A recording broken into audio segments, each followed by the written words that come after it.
I loved your music piece. It was just fantastic. Lucky man sir நீங்க. weight lift நிறைய போடுங்களா sir? Arms ரொம்ப டைட்டா இருக்குது. வணக்கம் viewers, என் பேர் யசோதா. இன்னைக்கு வந்து நம்ம கலியுகம், சத்தியயுகம் இது ரெண்டு பத்தி பேச போறோம். கலியுகம்னா என்னது? அது எப்படி ஆச்சு? கலியுகம் வந்து இப்ப நடக்கிற காலகட்டம். நம்மளுக்கு எல்லாருமே தெரியும். இப்ப நிறைய விஷயங்கள் நடந்துகிட்டு இருக்கு இந்த உலகத்துல. அது வந்து நம்ம தெரிஞ்சுக்க விஷயம்தான். அது ரொம்ப தெரிஞ்சுக்கணும். ஆனா நம்ம வந்து அதுக்கு வந்து நம்ம ஆற்றல், எனர்ஜி அதுல வந்து ஃபோக்கஸ் பண்ணக்கூடாது. கலியுகம் வந்து இந்த காலகட்டத்துல வந்து நிறைய விஷயங்கள் நடக்குது.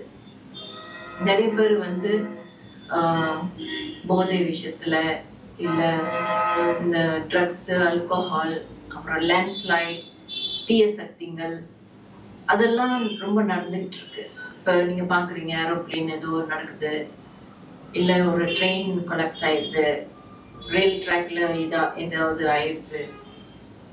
ஆனா நம்ம ஆன்மீகத்துல இருக்கும்போது நம்ம எல்லாருமே 8 பில்லியன் பீப்புள், நம்ம இருக்கிற மக்கள் இந்த உலகத்துல நம்ம ஆற்றல் வந்து நம்ம வந்து இந்த தீய சக்திக்கு நம்ம சரண்டர் பண்ணவே கூடாது.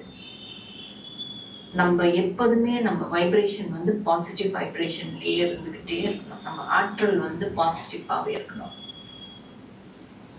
நம்ம நியூஸ் பார்க்கும்போது நம்ம வந்து ஒரு ரியாக்ஷன் கொடுக்கவே கூடாது. நம்ம என்ன பண்ணோம்னா அந்த நியூஸை பார்க்கும்போது நம்ம ப்ரே பண்ணணும். அந்த யாராவது ஒரு கஷ்ட நிலத்துல இருந்தாங்கன்னா அவங்களுக்கு வந்து நம்ம ப்ரே பண்ணி அவங்களுக்கு வந்து ஒரு ஒரு விஷயத்தை பத்தி நம்ம திங்க் பண்ணி நம்ம ப்ரே பண்ணி அவங்களுக்கு வந்து ஒரு நம்மளோட குலதேவி அவங்க கிட்ட ஒரு வெல்விஷஸ் தான் நம்ம அனுப்பணும். இப்ப யாராவது அந்த இடத்துல இறந்துட்டாங்கன்னா நம்ம வந்து அவங்களுக்கு ஓம் சாந்தி சொல்லி அவங்கள அனுப்பி வைக்கணும். அப்புறம் யாராவது ஒரு இன்ஜரி ஆயிடுச்சுன்னா அவங்களுக்கு வந்து நம்ம வந்து அவங்களுக்கு சீக்கிரமா குணமாகணும் அப்படி நம்ம ப்ரே பண்ணணும். ஆனா எல்லா 8 பில்லியன் பீப்புள் இந்த உலகத்துல இருக்கிறவங்கலாம் எல்லா ஆற்றலும் அந்த எனர்ஜி கொடுத்துக்கிட்டே இருந்தோம்னா அந்த எனர்ஜி வந்து தீய சக்தியிலேயே போயிட்டே இருக்கும். ஸோ அது பண்ணாம நம்ம வந்து எப்போதுமே பாசிட்டிவ்ல தான் நம்ம வைப்ரேஷன் போய்கிட்டே இருக்கணும். ஸோ இதுதான் கொஞ்சம் டிஃப்ரென்ஸ் நான் உங்களுக்கு கொஞ்சம் எக்ஸ்பிளைன் பண்ணியிருக்கேன். எப்படி நம்ம சத்திய யுகத்துக்கு நம்ம போகணும், அந்த வழிமுறை வந்து நம்ம தியானத்து மூலியமா தான் நம்ம அச்சீவ் பண்ண முடியும். அது ஒன்றும் ஒரு புது பிளானட்லாம் கிடையாது. இந்த பூமியில நம்ம வாழ்ற பூமியில தான் சத்திய யுகமே நடக்க போகுது. அதை எப்படி அச்சீவ் பண்றது? கலியுகத்திலேருந்து சத்திய யுகத்துக்கு நம்ம எப்படி இந்த டிரான்ஸ்ஃபர்மேஷன் நம்ம போகணும்? இது தியானத்து மூலியமா தான் நம்ம அச்சீவ் பண்ணிட்டு இருக்கோம்.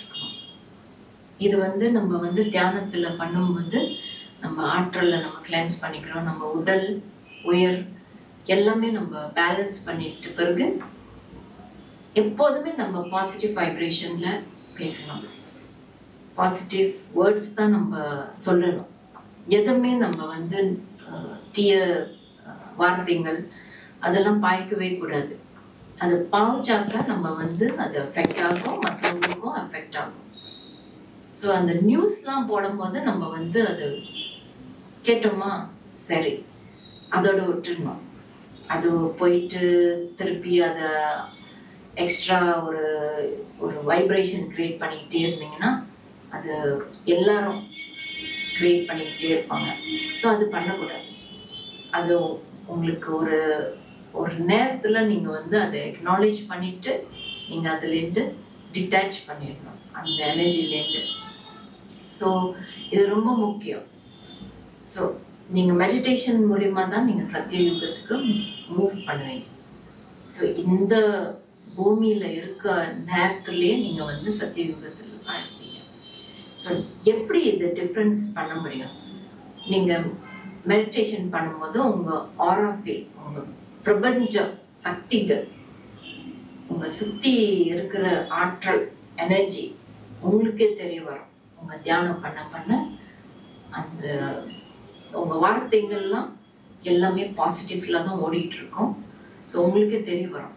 நீங்க வந்து அந்த சைட்ல நீங்க மூவ் பண்ணிக்கிட்டே இருக்கீங்க. இதுதான் சத்தியயுகம். உங்க வார்த்தை வந்து எப்போதுமே நல்ல வார்த்தைகள் தான் நீங்க பேசிட்டே இருக்கணும். இந்த தீய சக்திக்கு நீங்க வந்து இடம் கொடுக்க கூடாது. இடம் கொடுத்தீங்கன்னா நீங்க எப்போதுமே கலியுகத்துல தான் இருப்பீங்க. இது மட்டும் இல்ல, நீங்க வந்து உங்க ஃப்ரெண்ட்ஸ், உங்க ஃபேமிலி அவங்களுக்கெல்லாம் நீங்க வந்து இதை பத்தி தான் நீங்க சொல்லிக் கொடுக்கணும், பேசணும். ஸோ தட் அவங்களும் உங்க கூட ஜாயின் பண்ணி இந்த பக்கத்துல தான் வரணும் சத்தியயுகத்துக்கு. இதுதான் சத்தியயுகம். எல்லாமே பாசிட்டிவ்ல ஓடிட்டு இருக்கோம், வைப்ரேஷன்ல ஓடிட்டு இருக்கோம். நம்ம வந்து தீய சக்திக்கு எதுவுமே நம்ம வந்து எனர்ஜி கொடுக்கவே கூடாது.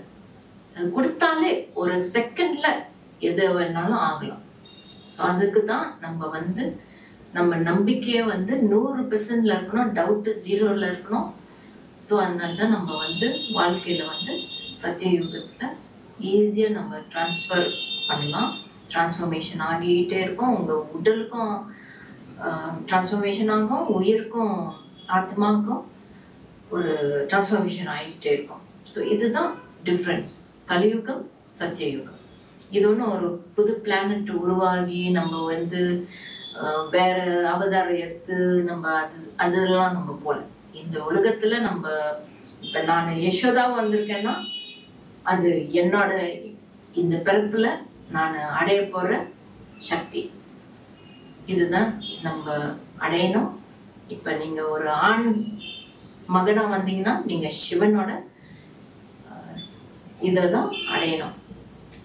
அதுதான் சக்தி சிவான்றாங்க. அதுதான் சத்திய யுகத்துல நீங்க போகலாம். இப்ப இந்த யுகத்துல கலியுகத்துல எல்லா 8 பில்லியன் மக்களும் நம்ம ஆற்றல் எனர்ஜி ஒரு நெகட்டிவ் எனர்ஜிலேயே போய்கிட்டே இருந்தாக்கா நம்ம சத்திய யுகத்துல போறதுக்கு ரொம்ப கஷ்டம். ஸோ ஏன் கோரிக்கை என்னன்னா, மக்கள் வந்து ஒரு நம்ம ஆற்றல் வந்து அதுக்கு வந்து சரண்டர் பண்ணவே கூடாது. நம்ம வந்து அந்த அந்த தீய சக்தியிலேருந்து நம்ம வெளியாகணும், வெளியே வரணும். அப்பதான் நம்ம சத்திய யுகத்துக்கு போக முடியும். ஸோ இது வந்து நீங்க வந்து ஒரு இன்ட்ரோஸ்பெக்ஷன் பண்ணுங்க, மெடிடேஷன்ல உட்காந்து நீங்க கேள்வி கேட்கலாம். இதை பத்தி உங்களுக்கு டெஃபினட்டா உங்களுக்கு ஒரு பதில் வரும். இது டெஃபினெட்லி உங்களுக்கு ஒரு ஒரு ஓப்பனிங், ஐ ஓப்பனிங்னு சொல்லுவோம். அது நிச்சயமா உங்களுக்கு அது தெரிய வரும். எல்லா 8 பில்லியன் மக்கள் இதுக்கு நீங்க வந்து சரண்டர் பண்ணவே கூடாது. அந்த தீய சக்திக்கு நீங்க வெளியே வரணும். அப்பதான் நம்ம வந்து சத்திய யுகத்துக்கு போகலாம். நன்றி, வணக்கம். இதுவரை நீங்கள் பார்த்த இந்த நிகழ்ச்சி உங்களுக்கு பிடிச்சிருக்கும் அப்படின்னு நினைக்கிறோம். இது மாதிரி பல சுவாரஸ்யமான நிகழ்ச்சி உங்களை வந்து சென்றடைய நீங்கள் செய்ய வேண்டியது ஒன்றே ஒன்று தான். ரோஜா தமிழ் டிவியை லைக் பண்ணுங்கள், ஷேர் பண்ணுங்கள், கமெண்ட் பண்ணுங்கள், சப்ஸ்கிரைப் பண்ண மறந்துடாதீங்க. அது மட்டும் இல்லாமல் எங்களோட செய்திகள் உங்களை வந்து உடனுக்குடன் வந்து அடைய நீங்கள் செய்ய வேண்டியது ஒன்றே ஒன்று தான், பெல் பட்டனை கிளிக் பண்ண மறந்துடாதீங்க.